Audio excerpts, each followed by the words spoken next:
जेकबाबाद के मेहरान हॉल में अब्दुल राज़िक खिरल यादगार कमेटी के ज़ेर एहतमाम मरहूम सहाफ़ी की 8वीं बरसी मनाई गई। तकरीब में सहाफ़ियों समेत मुख्तलिफ मकतबा फ़िक्र से ताल्लुक़ रखने वाले अफराद ने शरीक होकर मरहूम की काबिशों पर खराज तहसीन पेश की।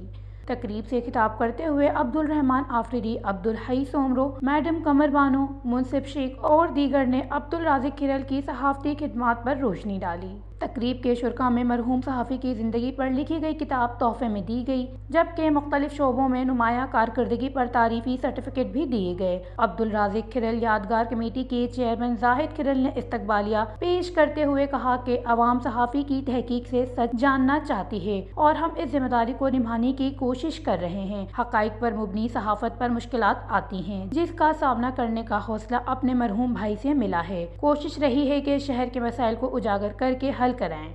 वश न्यूज़, जेकबाबाद, सिंध।